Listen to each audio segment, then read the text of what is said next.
Hello, my name is Veronica Rarick, and I am the founder of the Chopping Block, and I'm here to welcome you guys today to our very first podcast, which is about gun control.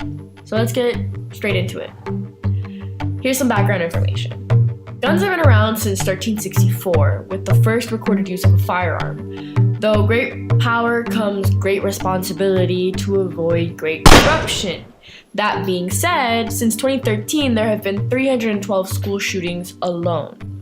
Now let's get into some more of the more famous overall shootings that we've had here in America. One of the latest ones being the Stoneman Douglas school shooting, which happened this year and happened in South Florida. Nicholas Cruz carried an AR-15 rifle into his high school and killed 17 people. Since then, the survivors of Stoneman Douglas have been quite active in politics and talking to legislature and trying to get some change brought in.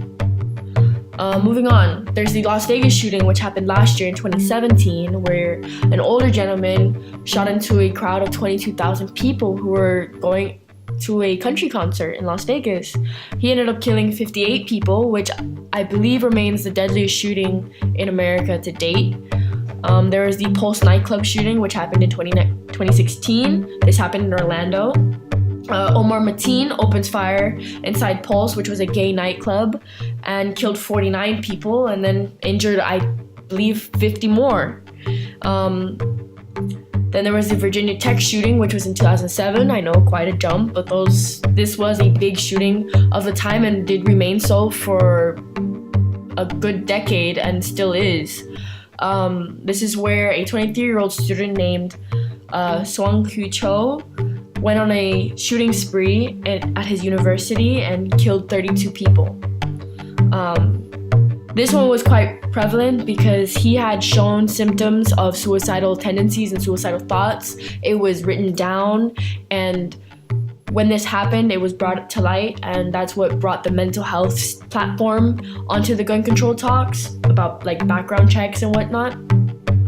Then there was the Newtown Elementary shooting, which was in 2012, and this is the Sandy Hook Elementary School, where Adam Lanza, who was 20 years old at the time, gunned down 20 children, ages between 6 and 7, and killed 6 adults, and plus the 20 children that he killed. And this was prevalent because this brought gun talk back on a national scale, on national television. So that begs the question, is gun control needed? So here are some pros of gun control. More gun control laws will reduce gun deaths. You take out A, you can reduce B. Simple argument. Simply by having background checks when buying ammunition or requiring identification for all purchases will reduce gun-related deaths by 82.5%. However, it's been shown that gun control laws do not deter crime, gun ownership deters crime. So instead of A reduces B, it's C reduces B. The owners, looking at the owners instead of the laws, taking it more onto the individual versus making it a hindrance for the individual. Criminals would have a much easier job mugging and breaking into homes without the worry of their victim to have a gun to use against them. So this argument plays on the fact that felons or people who are about to commit a felony, due to the fact that they believe that there's not a gun in the house because of the new gun control, they're more likely to attack the house because there's not a gun to kill them with. Another pro of gun control would be high-capacity magazines should be banned because they too often turn murder into mass murder. A Mother Jones investigation found that high-capacity magazines were used in at least 50% of the 60 mass shootings between 1982 and 2012. Gang-related crimes usually also involve high-capacity magazines, so you could argue that the banning of high-capacity magazines could also deter gang-related crimes, which could help a local argument if you have gangs in your area. Another pro of gun control: more gun control leads to fewer suicides. Death by suicide death by suicide is most often caused by a handgun or a shotgun or any other type of gun. But guns are the most prevalent way that people kill themselves. Firearm-related suicides accounted for 61% of the gun deaths in the United States between 2000 and 2010. So here's an out-of-the-box argument from our con section on our gun control email. Gun control laws infringe upon the right to self-defense. 79% of male gun owners and 80% of female gun owners said that their possession of a gun made them feel safer. On May 9th, 2013, 48... Oops, I messed up those numbers. I apologize. On May 9th, 2013, 48% of convicted felons surveyed admitted that they avoided committing crimes when they knew that the victim was armed. This can go back to what I said earlier when how I said criminals would have a much easier job mugging and breaking into homes without the worry of their victim to have a gun to use against them.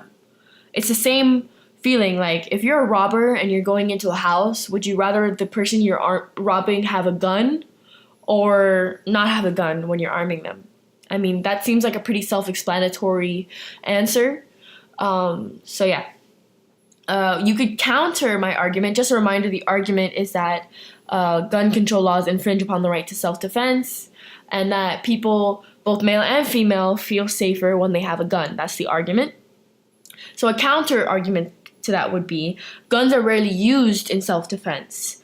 Out of the approximately 84 million crimes committed between 2007 and 2011, only 0.12% of victims, which is approximately 100,000, protected themselves with a threat of use or use of a firearm. Those statistics pretty much say that out of 84 million crimes, only 100,000 victims protected themselves with a gun. Another con would be gun control laws such as background checks and micro-stamping are an invasion of privacy. So you can bring an amendment type argument to your debate or your discussion.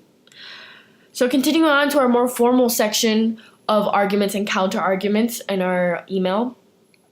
So the argument is the sheer amount of guns in the United States. The United States, with less than 5% of the world's population, has about 35 to 50% of the world's civilian-owned guns. We only have 5% of the world's population, yet how do we have almost pretty much half of the world's civilian-owned guns? That's the argument. You could argue that there is no need to own a plethora of guns or express the need for regulation in the case of collectors, because that is often something I see when people talk about gun control. It's, what about the case of people who are collecting guns? Well, maybe you should talk about specific regulations for people who are designated collectors of firearms. You could counter the argument that statistics do not indicate a cause and effect relationship. Also, you can note that gun homicides and other gun-related crimes have dropped since the 1990s. Alright, another argument you could say is gun control is a violation of the Second Amendment, the right to bear arms. So you can counter by saying confiscating all guns and banning all guns would be a violation. Yes, think of it this way. It is illegal to commit fraud, incite a riot, and lie to a police officer. These are all technically free speech and don't violate the First Amendment, but it's still illegal. The Second Amendment doesn't explicitly give an absolute right to every kind of weapon forever. Already, we don't allow grenade launchers or fully automatic weapons, so you could argue that we need to regulate more military-styled weapons even further, as have we done in the past with the grenade launchers and fully automatic weapons. The next argument, gun control doesn't work. You can counter someone saying this by countries with stricter gun control compared to the United States. Nearly all of those countries have fewer gun deaths, with the exceptions being governments where they are considered so ineffective that they can be considered fail states. The states with the highest rate of gun crime are those with lax gun laws or surrounding states that have lax gun laws, so they're just brought in. Making gun regulation stricter prevents guns from going into the hands of people who will not handle them properly. Some guns will be bought illegally, yes, yet this is an extra precaution that could prevent many more fatalities. Just an extra stepping stone for criminals to have to get a gun. It's another deterrent. It's a stop for them. So here we have a little special counter-argument to a counter-argument where despite Chicago's ban, where the previous person countered your argument by saying that states with the highest rate of gun crimes are those with lax gun laws. Making gun regulation stricter prevents guns from going into hands of people who will not handle them properly. Some guns will be brought in illegally, yes, but this is an extra precaution that could prevent many more fatalities. So a counter to a counter. So if someone were to argue your point, you could counter them with, despite Chicago's ban on gun shops, shooting ranges, assault weapons, and high-capacity magazines, in 2014, Chicago had 2,000 shooting victims, including at least 390 murders. The weapons recovered from these crimes were from all 50 states, and more than half came from outside Illinois. Now, in the email, there is a link on one of the terms used in in the same argument, which is lax gun laws, which you can see is in blue. You can click on it, and it shows you a link of a map, and the map indicates which state has strict gun laws and which doesn't by grades. We're all students here. We know what good and bad grades look like, and we know what they mean. So, if I'm not mistaken, the state that's right next to Illinois has a C. Actually, the one just north of it, or northwest of Chicago, is a C, and then the one that's southeast of Chicago, the state that's southeast of Chicago, because I do realize that Chicago is not a state, but the neighboring state that's southeast of Chicago is an F. So that goes back to the argument where you can say that states that are surrounding other states that have lax gun laws can just bring in those guns to the other state. So yeah, if y'all have any more points you would like to add on to this session, then you can put it on the forums on the website, and there may be an updated version of gun control talks. Any questions, comments, concerns, you can leave it on the review page on our website. And thank you again for listening, and I hope you guys have a great day, night, or month, year, or any season you like the best. Thanks again.